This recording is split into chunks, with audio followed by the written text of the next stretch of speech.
Alô, amigos. Aqui é Alexandre Carvalho.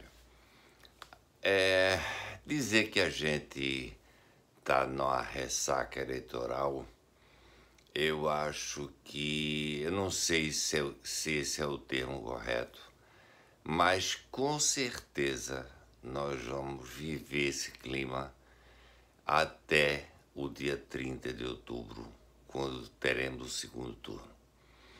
Hoje eu passei o dia ouvindo uma série de pessoas e uma série de coisas. E eu quero dividir aqui com vocês. Primeiro, sobre tudo que tem rolado nas redes, né? Muita gente tem colocado as questões de fraude que ocorreram nessas eleições, testemunhos de algumas pessoas que tiveram problema nas urnas, pessoas que atuaram como mesários também que viram, locais com mais votantes do que habitantes, etc, etc. Eu não sou uma pessoa que possa, ou que entenda disso, tá? Eu simplesmente vejo o que gira em torno. E o que gira em torno desse processo é o seguinte: no momento que o Bolsonaro nos colocou que ele conseguiu eleger 101 deputados, também vários senadores, e que a partir de agora, nós, governadores também, e que a partir de agora nós vamos ter maioria no Congresso Nacional, que isso facilita, né, um governo dele. A gente tem que lembrar que ele tem que ganhar esse segundo turno para que haja essa vantagem do que se conseguiu através de pessoas eleitas que vão ocupar cadeiras no Congresso e que vão nos dar essa vantagem. Mas, diante de qualquer coisa, temos que vencer o segundo turno. A questão de Lula ter aparecido na frente nesse primeiro turno, a gente tem que levar em conta que foi muito pregado até a questão do voto útil, né? Então, a gente tem que olhar que o Ciro ficou em quarto lugar, o que não seria uma tendência natural do processo. O processo natural seria o Ciro terminar em terceiro. Então, muitos votos do Ciro migraram para o Lula. Isso nós temos que considerar. E tivemos, né, a colocação oficial do PDT que vai apoiar o Lula. Não se esperava outra coisa, né? Por mais que o Ciro tenha falado nas várias vezes, oportunidades que ele teve de que o Lula é um ladrão, isso todos nós sabemos. Ele colocou isso de forma bastante clara, mas a pessoa dele, se colocou como respeitando a posição do partido. Então, o que eu quero dizer com isso é que, no segundo turno, os votos do PDT já migraram para o Lula. Ele já teve essa migração ocorrida no primeiro turno. Daí a baixíssima votação que teve o Ciro. Eu não sei ainda a posição que o MDB tomou, né? Que a Simone Tebet ficou em terceiro lugar, à frente do Ciro. Só que a gente tem que ter um cuidado muito grande de que mesmo as pessoas que foram eleitas pelo PL, partido do presidente, nós não podemos esquecer que o atual presidente do PL é o Valdemar Costa Neto, que foi uma das pessoas mais envolvidas no Mensalão.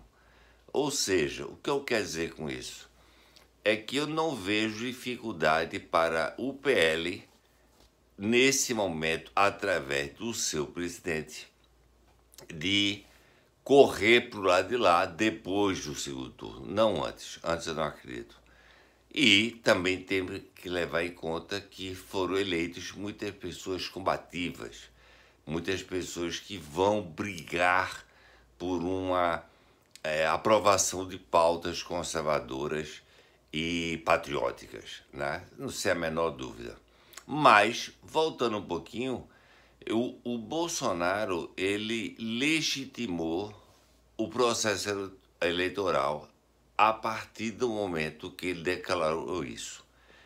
E há muitas dúvidas, né, em nós, porque se a gente olhar alguns locais, nós vamos ver que foram eleitos deputados federais, senadores e até governadores apoiados por Bolsonaro e que esses votos não foram transferidos para o mesmo. Então, isso chama realmente nossa atenção.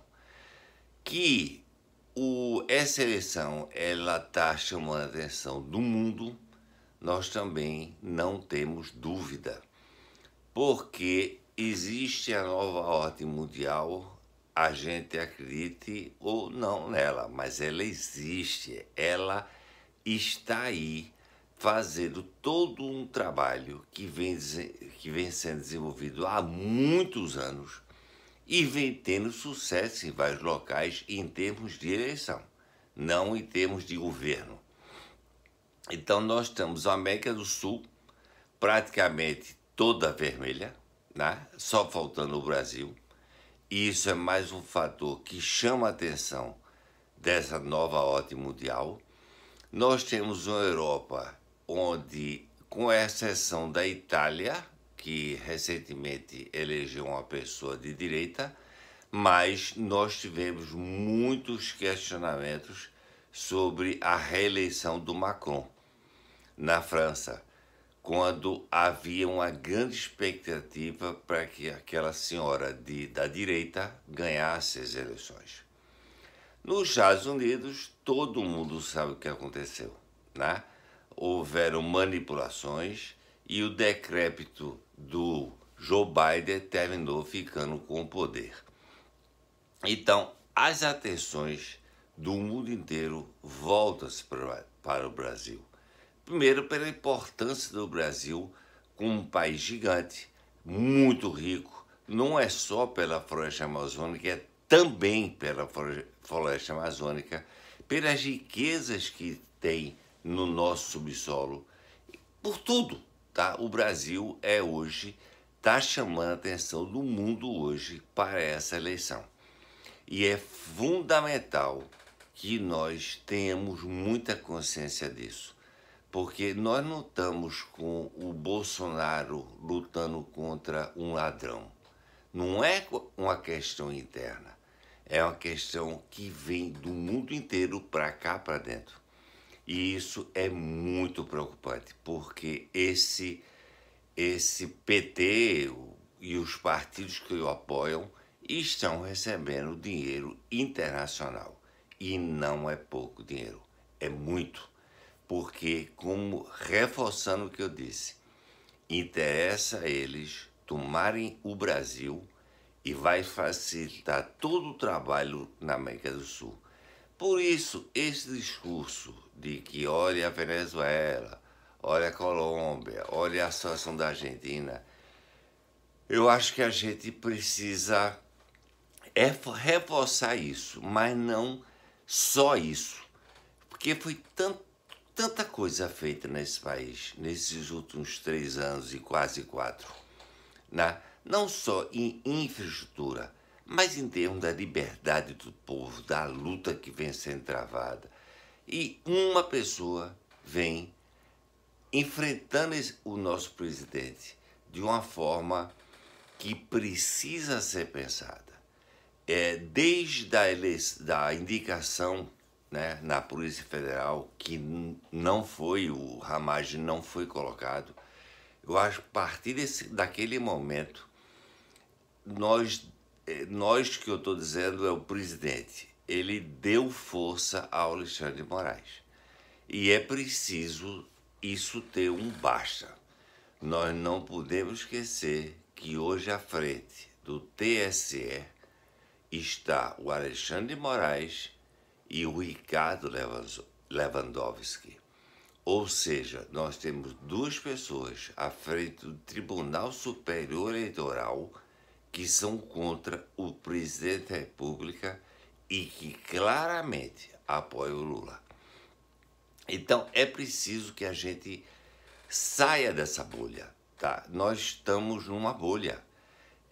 Eu participo de vários grupos em WhatsApp. Todos são bolsonaristas, é evidente, tá? Só que nós estamos mandando mensagens dentro desses grupos onde já somos em prol de Bolsonaro. Nós temos que sair disso.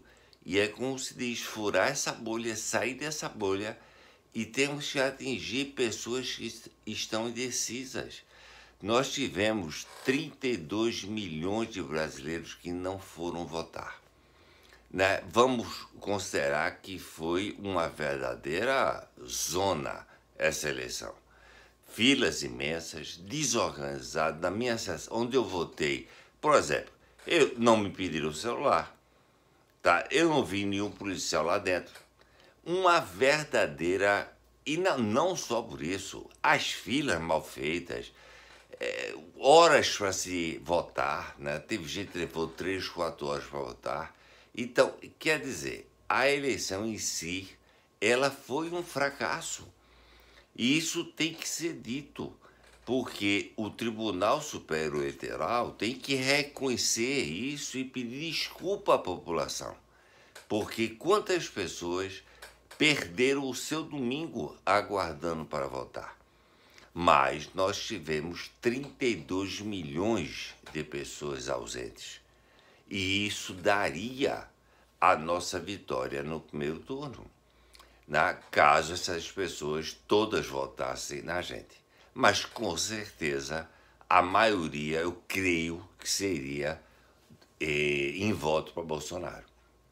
Então, a gente tem que contactar, desculpe, as pessoas que estão indecisas. Nós não vamos conseguir mudar voto do petista, né? Não vai. É o cara que tá... Sabe-se que o Lula é um ladrão, que a corrupção rodou solta nos seus governos, e onde o PT girou, sabe-se que ele é um corrupto de marca maior, que ele não presta, né? E não era para estar. Como bem disse o padre Kelmo, o que é que o senhor está fazendo aqui? Mas nós sabemos toda a história. Ele foi condenado em 3 instâncias. E um cara do STF resolveu dizer que estava nulo. Ele não foi inocentado, eu não canso de dizer isso. Ele diz como tendo sido inocentado, mas ele não foi. Tá? Agora, tem todo um processo de voltar a ir para Brasília, recomeçar. E outra coisa, na idade do Lula, ele já praticamente não sofre mais pelos erros que cometeu. Erros não, né? Pela colocar para fora o que ele é. Não é uma questão de erro. Ele fez propositalmente, ele é esse canalha que nós sabemos. E aí, ao mesmo tempo, vem na minha cabeça a pergunta de que como é que esse país quer que um ladrão volte a ocupar o Palácio Planalto? Que exemplo nós estamos dando para os nossos filhos e netos? Que exemplo esse país está dando para o mundo? Que a corrupção vale a pena? Que roubar vale a pena? O que é isso, gente?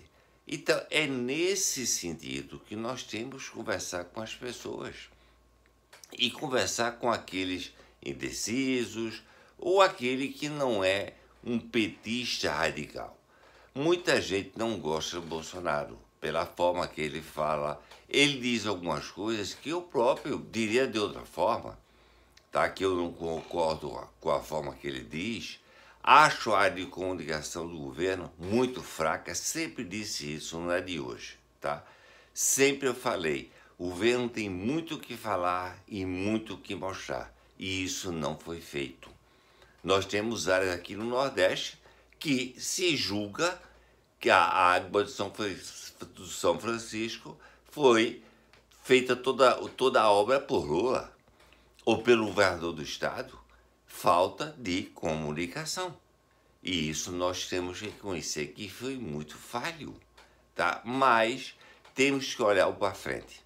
E o para frente requer que nós conversemos com as pessoas, mostremos isso que era o Brasil de um passado, onde se via escândalo diariamente, uma corrupção rolando solta, né?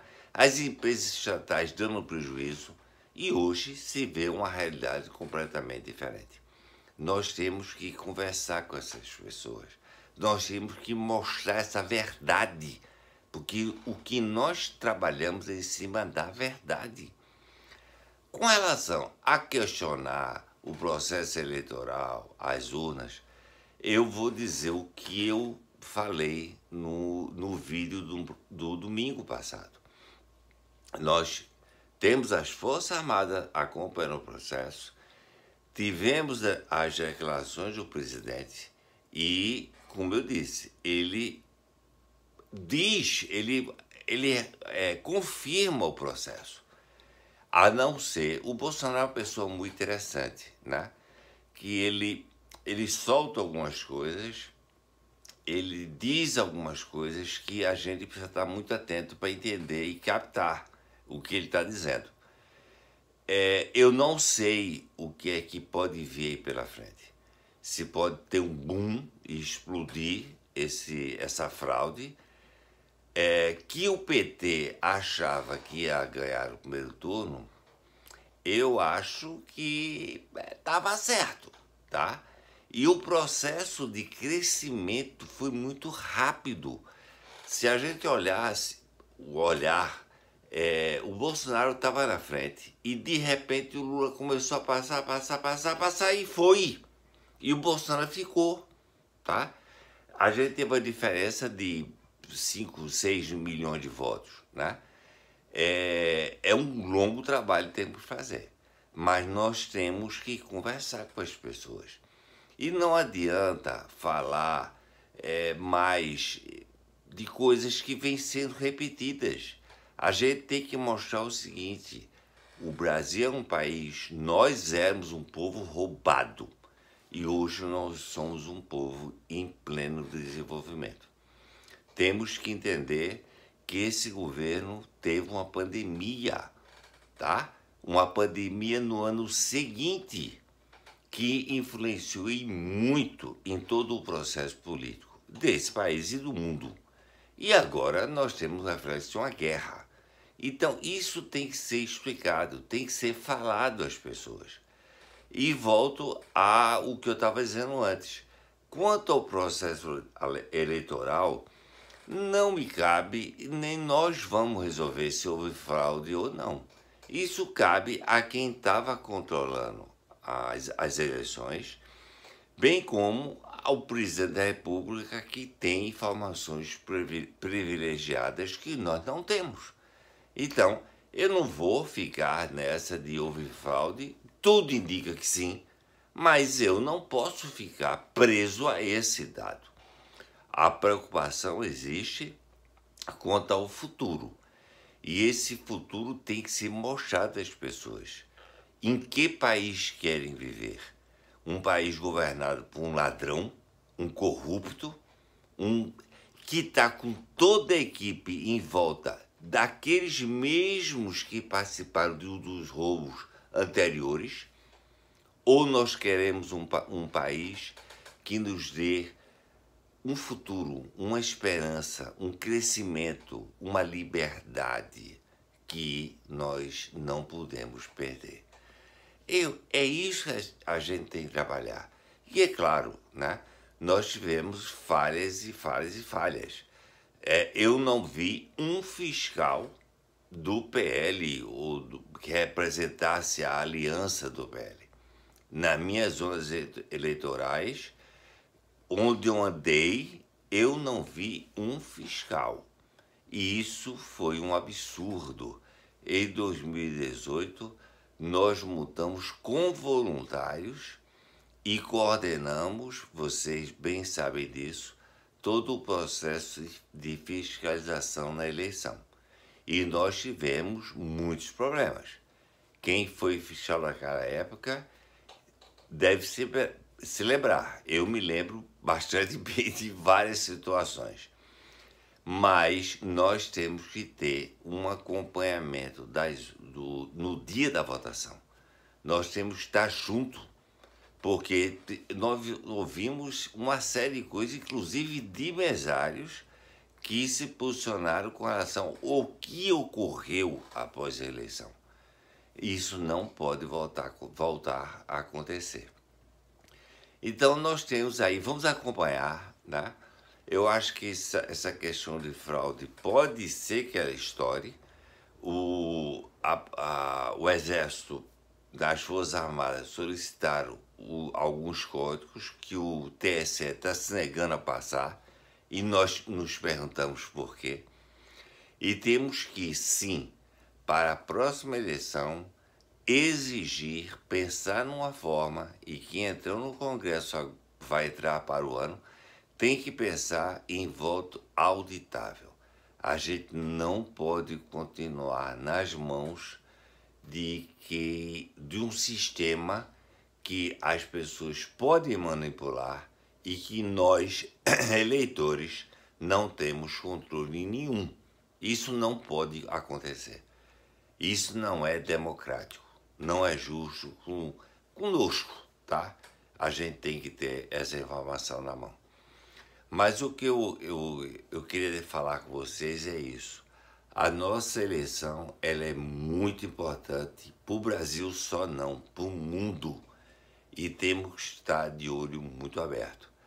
Porque essa votação dada a Lula no primeiro turno, eu não consigo entender.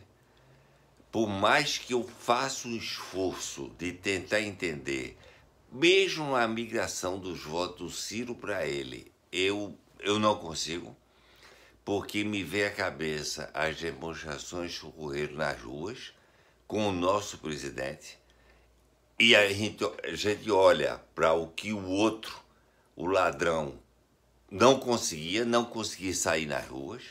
Então, é muito estranho, mas temos que trabalhar. Temos que sair da zona de conforto, sair desse WhatsApp. Não basta ficar nesse WhatsApp, gente. Acordemos. Temos que buscar votos. Buscar votos para Jair Messias Bolsonaro.